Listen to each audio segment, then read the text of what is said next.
And how can it be that 20 years later, the people that are embroiled in it seem to find themselves in the highest positions in the land, or the highest public servants? You see, Labor's solution to shutting the union's solution for shutting people is give them a seat in Parliament. But see, we don't want a big thing. Yeah, but I can't understand the irony of it, that you're being investigated and here you are using public taxpayers' money, and again just using it at will. Rudy Hill, private jets. Goodness me, 7 months of this. HSU will be envious. Thank you. Thank you. Couple of these here. Okay. It's good to add your bottom line of employment. Yeah. Now you've employed more people. There's more unionists. But guess what? But that's the reason why.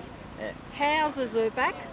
Shorten and Ludwig have got it by the throat because of the AWU slush fund. Mm-hmm. Yes. Why would they worry about going after $1 million that Bruce Wilson did when they can have their puppet of a Prime Minister, That's what you normally person do. in Parliament as a Prime Minister? That's what you normally do. You put people in the judiciary and in Parliament that you've got something on. That's the whole point. Right? Why would they worry about going after the poor member's money when they can have her there and they can pull her strings? Of course. And they are learning very fast because 40 years after Whitlam, they back up their back with the Governor General, right? So no one can suck them. So they are learning fast. Well, I mean, how crook is she? Ah. I'd like to welcome Barnaby Joyce to the stage, please, our beautiful stage. We are grassroots, and Mr. Barnaby Joyce is as close to grassroots as we can get today for a politician to come out. Thank you very much. Barnaby. Well, I'd just like to first of all say that you guys have been sticking with us from the start, all the way through when we've been needing support. We could always rely on you people, the Australian people, who have come together to basically say that, you know, we're not, they always try to frame you as crazy, as eccentric, as all this, but what they always got wrong was that you're actually just a representation of the Australian house, of the Australian street, of the person who believes that this nation has a higher and a better place to go. As a person who wasn't going to put up with the rubbish that somehow we could single-handedly cool the planet from a room up in that building. Yes! You people, all the way through, you've been fighting this good fight because as politicians, we're only a few numbers, but it's always so humbling to come down here and people say, oh, you shouldn't go down there because you'll be framed as this and you'll be framed as that. You people are the representation of the Australian people. You people are the representation of that majority who rarely come out to protest, who rarely go outside their lives. You people are the ones who say, you're not agent provocateurs, you're not people who sort of habitual complainers. You people are people in houses, you have jobs, you've lived good lives, you're responsible Australians, and you've said, look, I've come out because I want the dignity of the office of the Prime Minister returned back to someone who's an adult.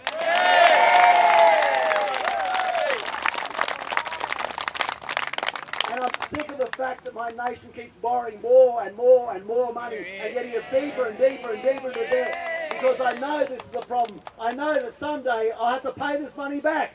And if I don't pay it back, my children will pay it back. And if they don't pay it back, my grandchildren will pay it back. And why is this happening to us? Why can't these people at least deliver on one promise? One promise. Because they promised the surplus. They promised that they wouldn't extend the debt. They promised that they wouldn't go through $250 billion in debt. But they have. Anyway, the main reason I'm down here is to thank you people. Is because that when we had big demonstrations and everybody wanted to turn up, and then, you know, as time went on and it became apparent that, to be honest, that this Labor government will fail, that you people keep turning up. And so I'm here because basically as your servant, I just want to say thank you so much for all the work that you've done for so long. And I really appreciate it. And I want to say that, you know, as long, because I don't know, as a servant of the people, I'm a servant of you. You are a representation of the Australian people, and no one is ever going to make me embarrassed to come out here and say hello to you. So thank you so much. God bless you all. I wish you all the best. Anything I can do to help you, I'll just keep doing it as hard as I can, eh? Thank you very much, Barnaby. I know that he's a very busy man. Can I ask for Craig Kelly to come up, please? I'm in the music industry. I was going to say Paul Kelly. Craig Kelly. Please give Craig a very big... Welcome, and he's off into the big house again as well. Firstly, thank you all so much for coming today. It really, really counts and makes a difference. Barnaby spoke about the debt, and I'd just like to put in some perspective. Already, this government has run up debt of over $260 billion. That's $260,000 million. Now to try and put that in some perspective, the job that will take to pay that back. If we just decided we will have a plan to pay back $200 billion and to pay it back over 20 years, that cost will cost the taxpayers of this country $267 million a week, every week, for the next 20 years. Now to put that into some perspective, late last year, Cubby Station was sold, the largest agricultural property in the Southern Hemisphere. It was sold for $250 million. Now to put that $267 billion in perspective, which we have to pay back, that is the equivalent of giving away one Cubby Station, giving it away overseas, one Cubby Station, every week of the year, for the next 20 years. That is the extent of the debt that this mob up here that are running this place have gotten us into. That's why we say enough is enough. At September 14, we need to keep the rage all the way through to the next election, and we have to make sure that this mob have the greatest defeat in the history of our federation. Because we need to set a message and a precedent. We want any politician that walks through those doors within the next 50 years, when they walk in, that they should have to say one thing: remember what they did to Gillard. And if anyone thinks to try and govern this country the way this mob have done, we have to set the example. What will happen to you will be done at September the 14th. That's right. Yes. So again, thanks a lot for coming. There's still a long way to go. We saw the polls, how tight they can be. You guys need to keep working. You need to keep talking to all your friends, talking to your acquaintances, talking to your kids. We have to make sure not only do we win this next election, but we have the greatest defeat of the current Labor government in our nation's history. Thanks very much and keep it up. Thank you very much, Craig. Bob Kernohan, sir, come forward. Ladies and gentlemen, Bob Kernohan.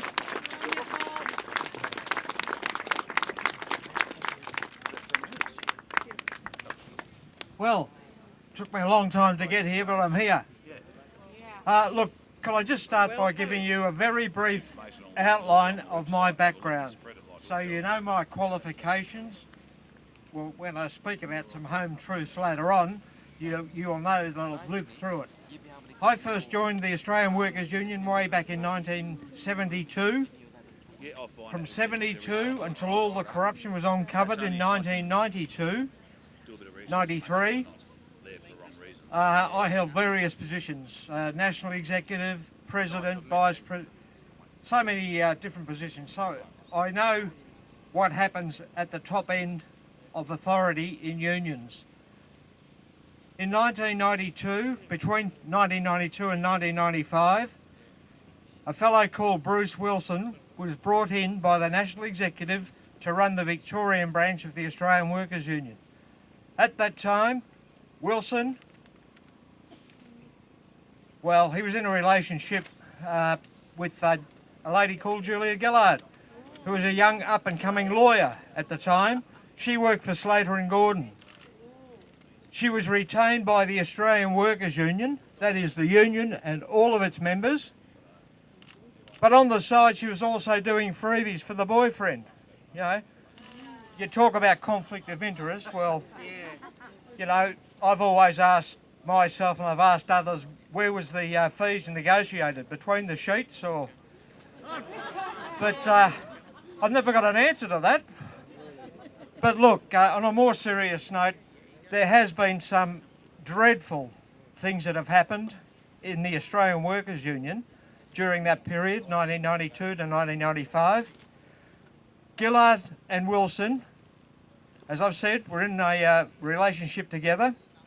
Wilson was a crook and a fraudster, although we didn't know it at that time. He convinced his girlfriend, Gillard, while she was a lawyer, to set up a false entity, a false association. But it had the AWU emblem attached to it. So they then, from that association, were able to set up a bank account. And because the association had the name AWU, Workplace Association, written on it, at that stage there was only two people who knew about it. That was Wilson and Gillard. They were able to funnel legitimate union money paid into the Australian Workers' Union, cheques from employers for maybe membership, payroll deductions, whatever. But hundreds of thousands of dollars went through that account before it was discovered. It wasn't discovered until 1996. Most of the cheques were written in cash, which is a big no-no, I would say, in any company, and it should be in a union, but it's not. Currently it's not. Most of the money has never been recovered. The people, the perpetrators, Wilson and some of the others, officials that did know about it, they just all covered it up. And on top of all of that, they were asked to leave the union, and they did. And they also got redundancy payments, over $100,000 worth of redundancy payments. At the time, I was only the president. I mean, who was I? Why should they come and tell me anything? But I think they knew what sort of person I am, and I'm probably no different to the majority of Australians. You have some honesty and integrity. There is no way I would have gone along with that cover-up. When I eventually found out about it, which wasn't that long after they were discovered, probably about 3 weeks, they then set on me with inducements. I was offered a safe seat in Parliament in Victoria, a very safe seat, the seat of Melton, for whoever, it might not mean much to many. I was offered that. All I had to do in return, of course, was do what everyone else was doing, sweep it onto the carpet. The crooks are gone, we've paid them out. The crooks are gone, but we've paid them out? Figure that one out. They did approach me, and I had no hesitation at all in saying, not interested, I'm going to the Federal Police. And that's exactly what I did. And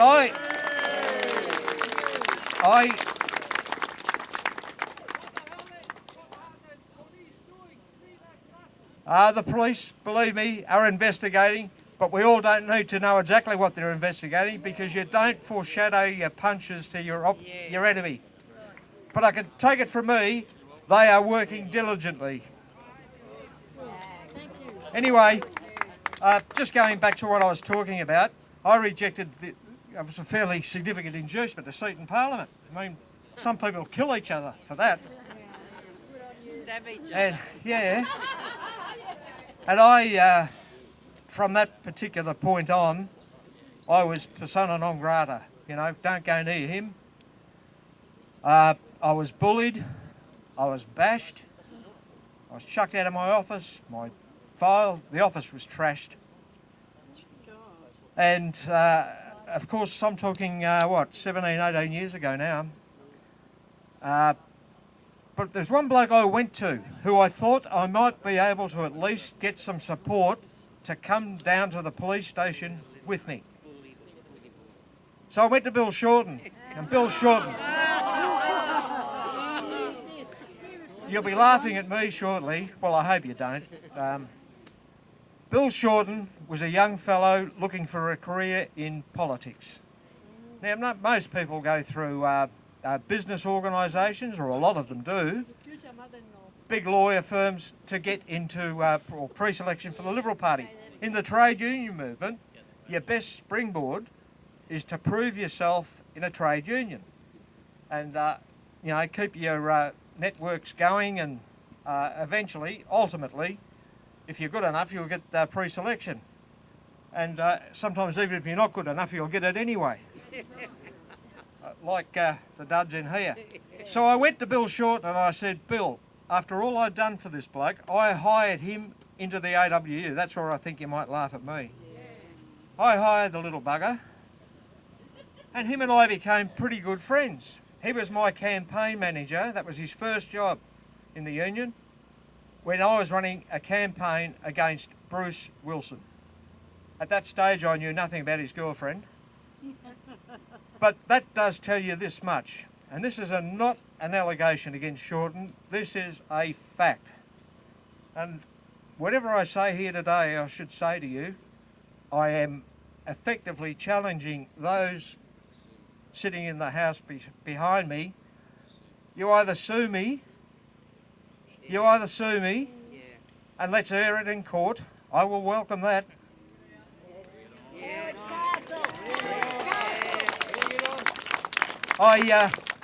Going back to me going to Bill, Bill said to me, his response to me was, and bearing in mind I was only the president, Bill was just a new employee, Bill said, Bob, think of your future. Think of your future, mate. You know, you've got a seat lined up in Parliament, which I didn't. How old was he? He was about 23. And I could see straight away where he was coming from, and I was on my own. So I did go to the police on my own, made the complaint. They started the investigation, and it fizzled out. Now, that was, well, I wasn't part of the investigation other than making the complaint, so I don't know what the police did there, but I wasn't happy. The whole thing was shut down eventually, and coincidentally Labor were in power at the time too. So, you know. So, I effectively left the union. I couldn't go back to do my job. They froze my wages, so my pay each week was supposed to go into the bank account, stopped. This is a trade union, mind you. I knew the message was there and then that I'm a target because they can't control what I'm saying by buying me off. And please don't think I'm building myself up to some sort of martyr. It's only honesty from here that drove me. Nothing special. In 1999, so that was 1997, I then went on work cover. And shortly thereafter, I was bashed pretty savagely. It was a police matter. Ended up in hospital. I could have died. It wasn't just punching, it was knocked me to the ground and 3 people laid into me with their boots. We saw the photos. And where was it? That was in Melton. In Melton. I was coming away from a teller machine. I just withdrew $200, but they weren't after the money. There was no attempt to take my wallet, and there was no complaint made by me to the police that I'd been robbed. And it was quite obvious what they were saying to me while they were kicking me to death, what it was all about. Keep your mouth shut. You know, not so many words. So, since that time, I've been fighting, trying to use every possible avenue open to me to get the message out there. There has been an enormous fraud perpetrated on the AWU. I've got to run here, I've got to run there, but slowly but surely, when your family, outside of your own loving family, is your work, and in my case that was a trade union, and it was the ALP. Well, once that collective group turn on you, that's effectively the end of your life as you once knew it. And that's what happened to me. I've lived through it, so I know exactly what I'm talking about here. Probably the best working years of my life were taken away from me. Now let me just turn to Julia Gillard. Julia Gillard, thanks to Michael Smith, I'm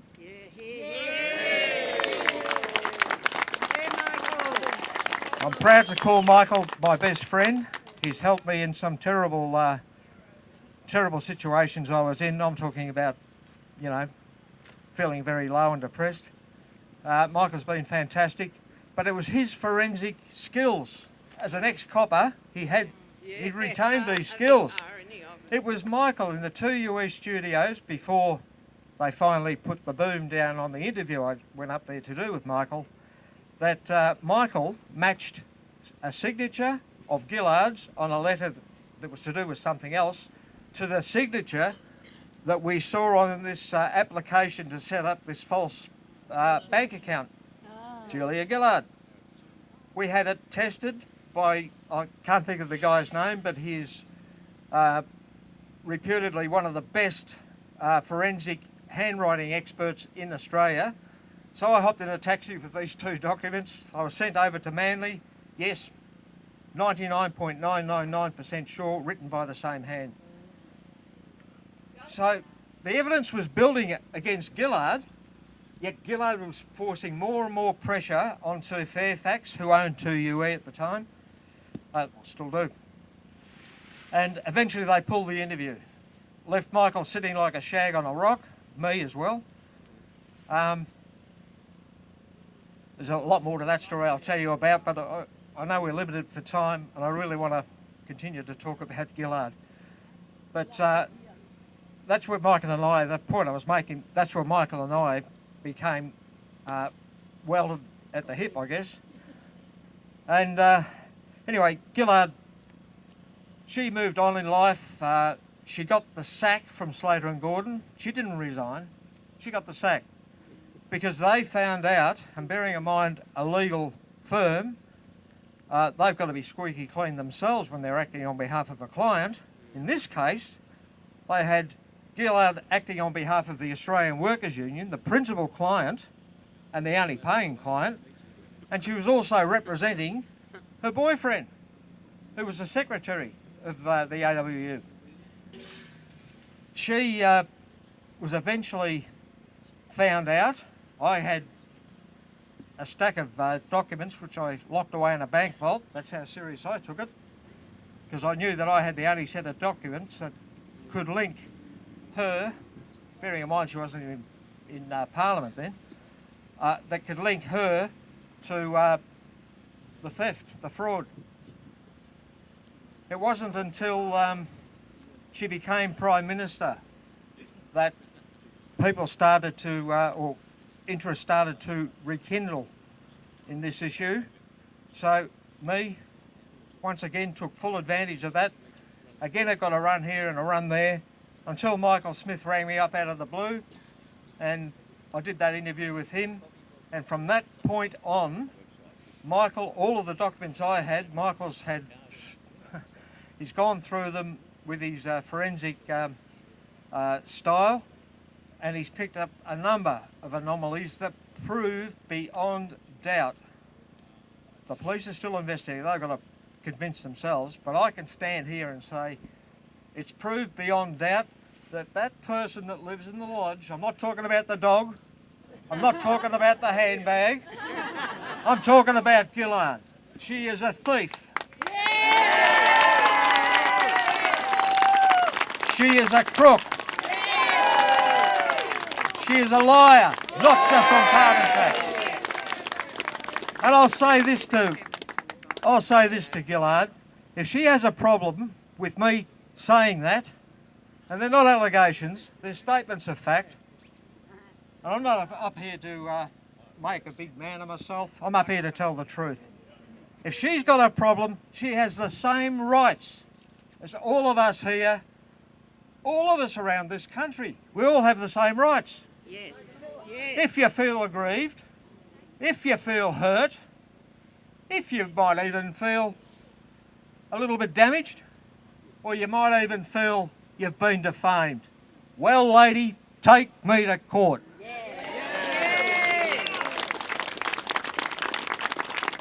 I'll conclude on telling you a little bit more about Bill Shorten and why, in my opinion, he will never become Prime Minister of this country.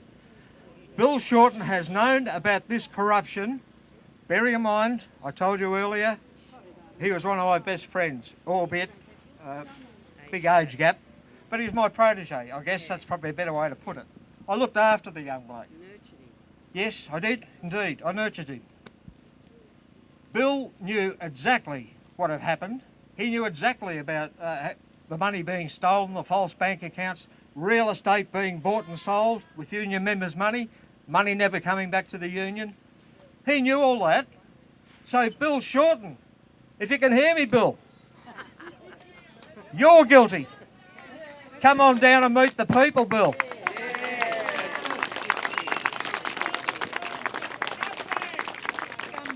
Bill Shorten is guilty, and I believe will be found guilty, if not by the police, but he'll be found guilty by us, public opinion. Because what he did by covering up a crime he knew that had been committed, that is I'm not a lawyer, but I know enough to know that that is an accessory after the fact. That's a crime. I say the same to Stephen Conroy. An accessory after the fact. Nicola Roxon, she knows.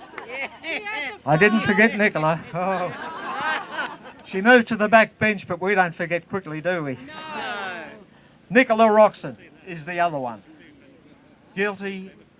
She's guilty, and it's an accessory after the fact.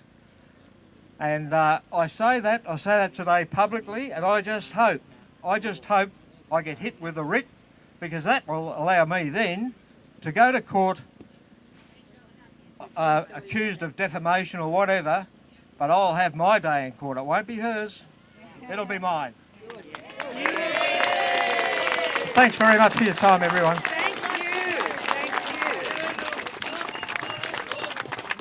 Thanks, Bob. Look, he's become a great mate of mine and I respect him dearly. And I know that was bloody hard for him. So another round of applause for the man. He's our hero, not this crowd that's up there. And when, after giving your most serious thought, vote for a country that can't be bought. Don't be misled by false accusations. Let this coming election be the nation's salvation. The billions they borrow, the larger our debt. For political truth, please seek out the net. Don't be misled by television debates or newspaper print. Please, before you vote, have a big, honest think. Thank you very, very much.